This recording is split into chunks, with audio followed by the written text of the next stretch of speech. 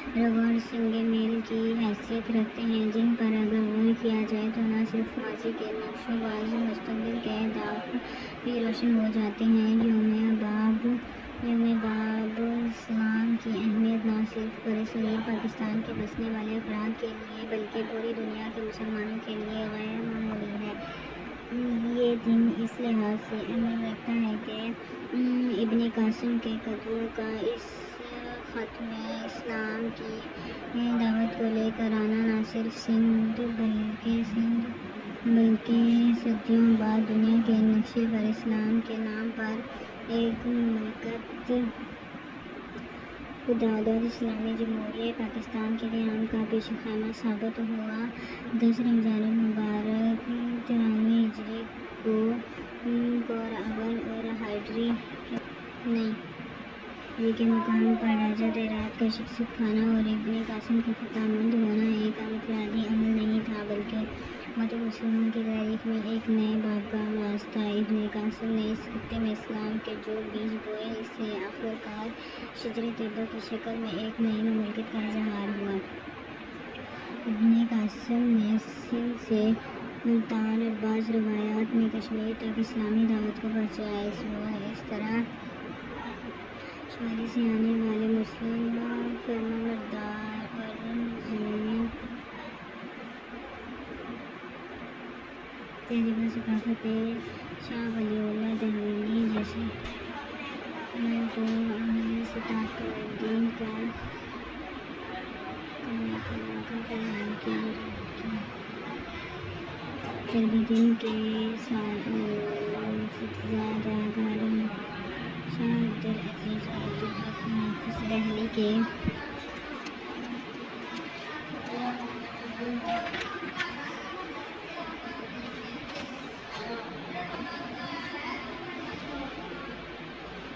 شاہ صاحب کے قرآنی فکر کو آگے بڑھانے میں امداد دی۔ نتیجتاً شاہ صاحب کے جانشینوں میں شاہ اسماعیل شاہ جیسے افراد کا ظہور ہوا۔ اگر غور کیا جائے تو اس واقعے کے غیر معمولی گہرے ثقافتی، تاریخی اور عملی اثرات نہ صرف اہلیان پاکستان قبلہ موصوف وسیع جنوبی مشرقی ایشیا اور یورپ امریکہ تک پہنچے اور اس خطے سے ایسے اہل فکر ابھرے جن کی فکر میں مغرب و مشرق پر گہرے نقشے چھوڑے۔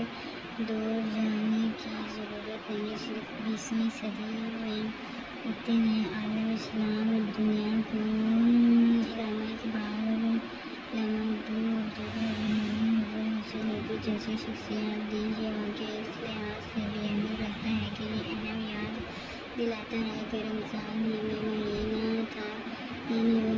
تھا جس میں پہلا اسلامی معرکہ بدر کے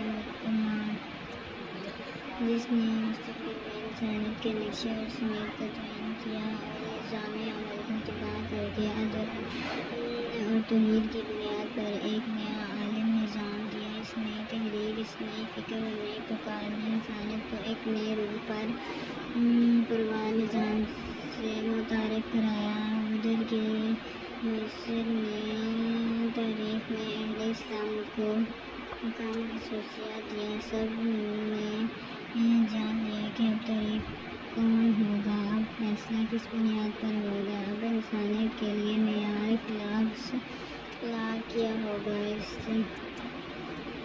مبارک مہینے میں 70,000 سے فتح مکہ ہوتی بدولت منشورتا نے پوری دنیا کا نقشہ بدل کر رکھ دیا۔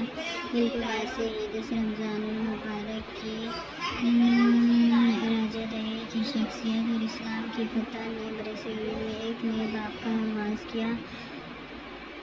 اس میں یوم باب اسلام ہمارے لیے غیر معمولی اہمیت رکھتا ہے۔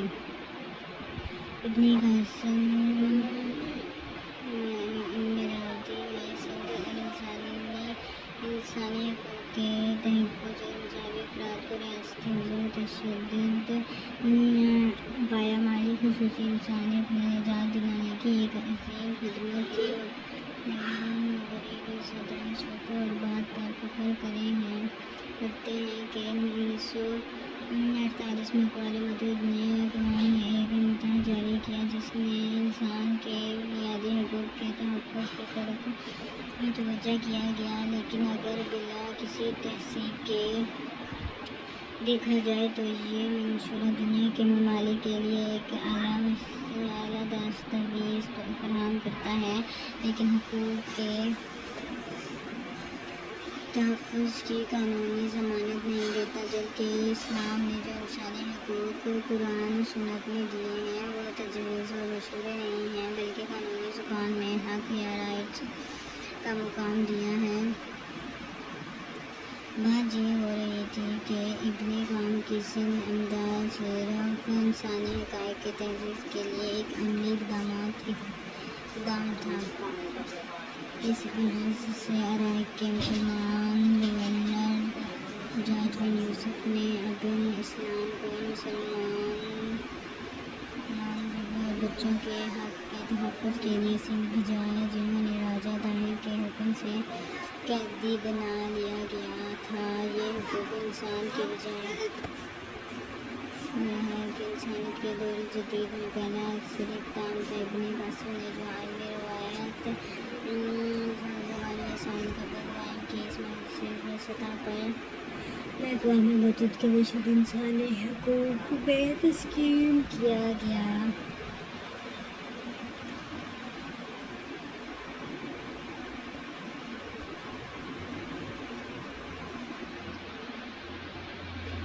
اقوام متحدہ کا مشورہ انہیں ان کا پاداشی حق دلانے میں ناکام رہا ہے۔ بہت واضح مثالیں فلسطین اور کشمیر کے مظلوم انسانوں کی جدوجہد آزادی ہیں۔ ابن قاسم نے سندھ میں جس روایت علم کا آغاز کیا، اس نے سندھ کی مروجہ جاہلی تہذیب کے تو حمیت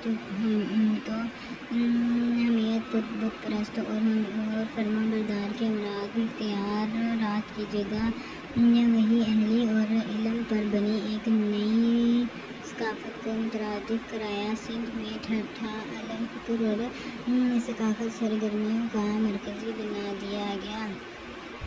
یہ شکل اختیار کی سندھ کاشی ٹائلوں اور ہندی شکلوں میں بننے والے رنگ برنگے ظرفوں کی برآمد کی ایک بڑی منڈی بن گیا، ایک وہ سرزمین جہاں پرست پر کا جبری تھا۔ انہوں نے اپنے ہاتھوں اور کشے ہوئے اسلاج گونجی تھی، اور وہاں ہاتھ جو کال تک انسانی مجسمے اور ثابت ہوتے ہی اور بت بنتے تھے۔ کاشتکار ٹائل اور گھریلو استعمال ٹائرزن تزئین اور رہائش میں استعمال ہونے والے ظرائف کی تحقیق کے لیے مشہور ہو گیا۔ اب انسانی شکلوں کی جگہ فطرت سے قربت بھول بتوں اور ہندو شکلوں نے لے لی، اور فن سازی عدل انصاف کے پھیلانے کا ایک ذریعہ بن گیا۔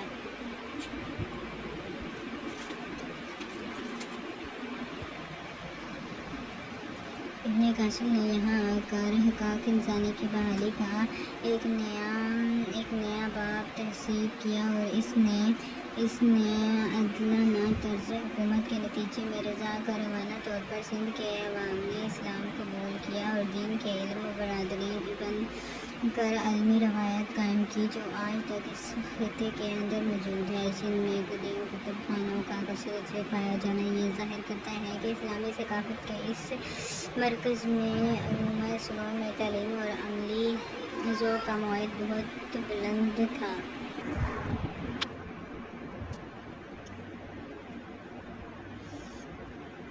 زندگی میں راجہ گھرانوں نے اپنی زندگی ہار کو کھول کر اپنا نہیں بنایا تھا۔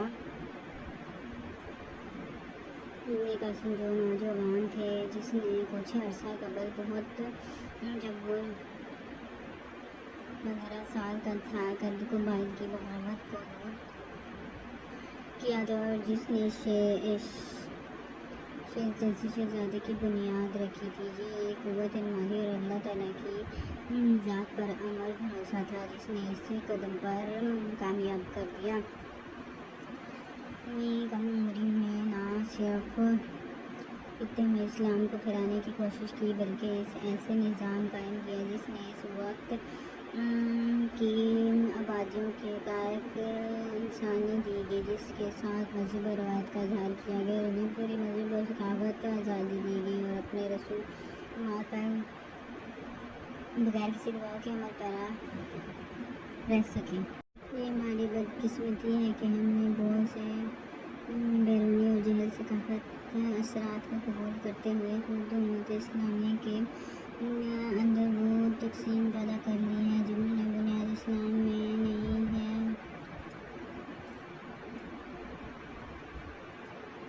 بلکہ یہاں لایا ہوا پیغام کے بالکل یہ ہے۔ آج صورتحال یہ ہے کہ ہم اپنے آپ کو مختلف ذاتوں کے لحاظ سے، زبانوں کے لحاظ سے، نسلوں کے لحاظ سے، برداروں کے لحاظ سے، علاقوں کے لحاظ سے تقسیم کرتے ہیں اور بڑے فخر سے یہ بات کہتے ہیں کہ ہمارے ہاں شادی صرف ہماری ذات میں ہوتی ہے۔ ابن قاسم نے باب اسلام کے ذریعے جس روایات کو یہاں پر قائم کیا وہ روایات وہی تھی جس کو مدینہ منورہ اور مکہ مکرمہ میں رسول اللہ صلی اللہ علیہ وسلم نے دین اسلام کے بنیادی اصولوں کی روشنی میں ہمیں سمجھایا تھا۔ دین اسلام میں انقلابی طور پر سات خون اور معاشی جداداری کو ختم کرنے کے بعد مساوات انسانی کا درس دیا تھا۔ ابن قاسم کے دور میں کوئی تفریق نہ ذات کی بنیاد پر کی گئی، نہ زبان کی بنیاد پر کی گئی، نہ نسل کی بنیاد پر کی گئی، نہ پیسے کی بنیاد پر کی گئی، نہ تمام تفریقات کو دور کرتے ہوئے ایک ایسے معاشرے کی بنیاد رکھ دی گئی جو اسلام کے عالمگیر عادلانہ اصولوں کا نمایاں ہو۔ یوم باب الاسلام کی اہمیت اسی بنا پر ہے کہ اس تاریخی واقعے نے سندھ کے نسلوں انسانوں اندر راہ روایات سے آزاد کر دیا۔ یہ دن ہمیں یاد دلاتا ہے کہ سندھ میں ہماری تہذیبی اور ثقافتی جڑیں کسی سرزمین میں مفروض ہیں۔ سندھ میں باب الاسلام کی مثال ایسی ہی ہے جیسے مصر میں عمر بن عاص کی فتح اثر کے بعد وہاں یہ تاریخ کا ایک روشن اور دور شروع ہوا اور ماضی کی تاریخیاں جن ہی زود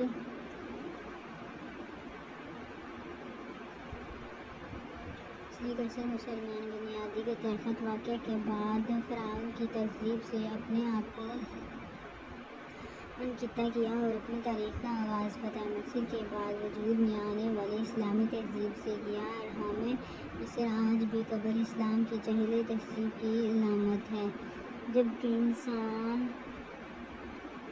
مسلمان مصر اپنا رشتہ افریقہ سے نہیں بلکہ عمر بن عاص کی لائی ہوئی اسلامی تہذیب و ثقافت سے جڑتے ہیں، جن ثقافتی نشانیوں کی طرف اسلام موسوعات ہوتے ہیں۔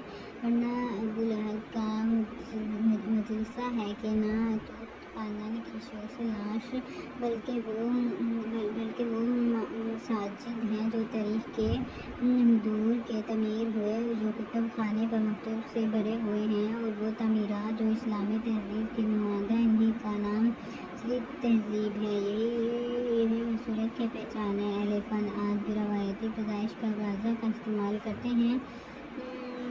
کاغذوں پر بننے والے نقش کے مؤثر اثرات کی جگہ اسلامی ثقافت سے وابستہ روایت کی نمائندگی کرتے ہیں۔ قرآن آیات اور ارشادات بھی کوئی روحانی اور خط مسائل میں تحریک کر کے دیکھنے والے تعریفی اصول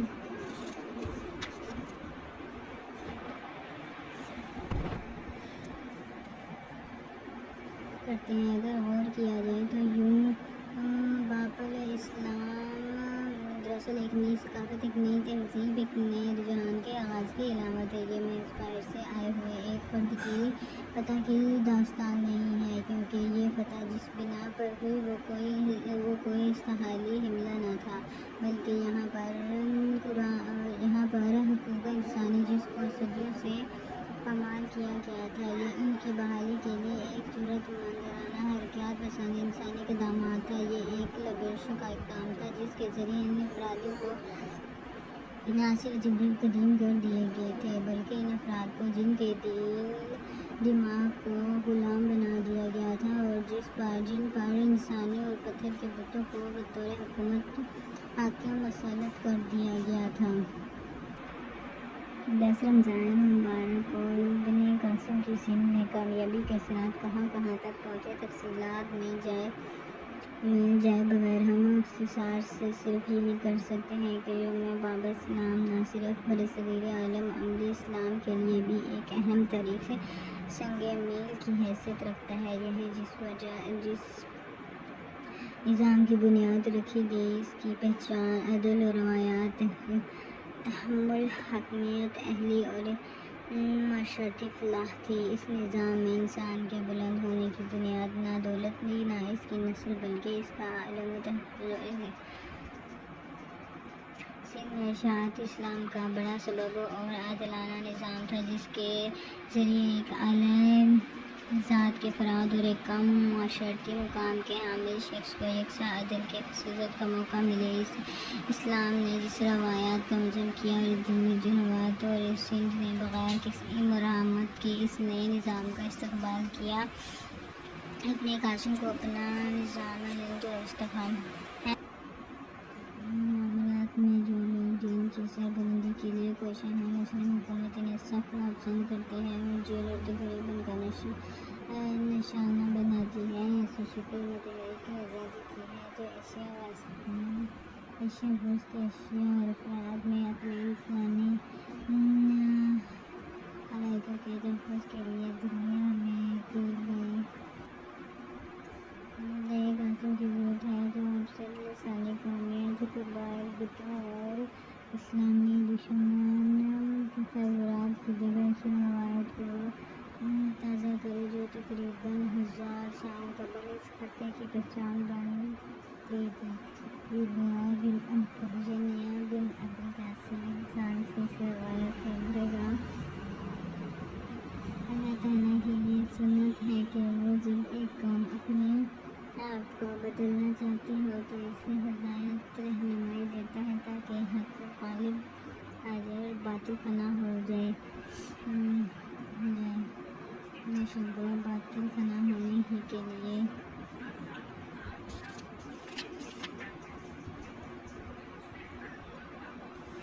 رمضان اور جشن رمضان کو اپنا مہینہ کہا ہے، گویا پورے ایک ماہ تک اللہ سبحانہ وتعالیٰ کی طرف سے انسانیت کی ہدایت اور فلاح کے لیے نازل کیے جانے والے کلام عزیز سے اپنے تعلق کو، اپنی محبت کو، اپنی وابستگی کو تازہ کیا جائے اور یہ مہینہ جشن قرآن بن جائے۔ انسانی معاشروں میں جشن خصوصیات موقع پر بنائی ہوئی ہے۔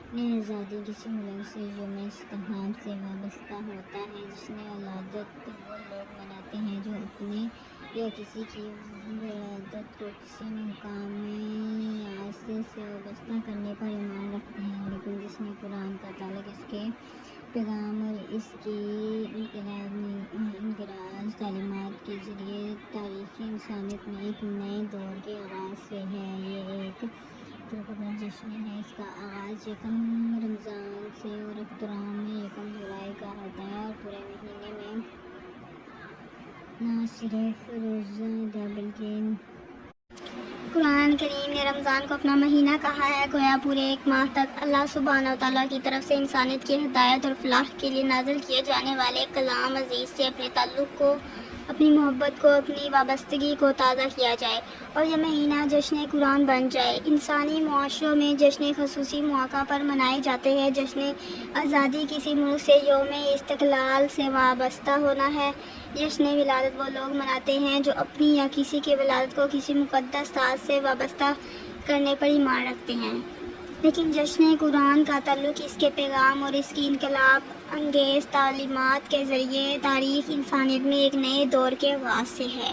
یہ ایک منفرد جشن ہے۔ اس کا آغاز یکم رمضان سے اور اختتام یکم شوال کو ہوتا ہے۔ اس پورے مہینے میں صرف ہر روزہ دار بلکہ ہر مسلمان یہ کوشش کرتا ہے کہ ہر شام عشاء کی نماز کے بعد حسب استطاعت قرآن کریم کی سماعت اور اس کی معانی پر غور کرے۔ صلاۃ تراویح عموماً مسجد میں ادا کی جاتی ہے، لیکن بہت سے حضرات اپنے گھروں پر اس کا اہتمام کرتے ہیں، اور کوئی نوجوان قاری خوش الحانی کے ساتھ تقریباً 2 گھنٹے میں 1 یا 1.5 جز پارہ کی تلاوت کرتا ہے، اور وہ خود یا کوئی صاحب علم جو حصہ تلاوت کیا جا رہا ہو اس کے اہم مضامین کا خلاصہ بیان کرتا ہے۔ استقبال قرآن کے حوالے سے غور کا ایک پہلو یہ ہے کہ اس کتاب عظیم کا مقصد نزول کیا ہے۔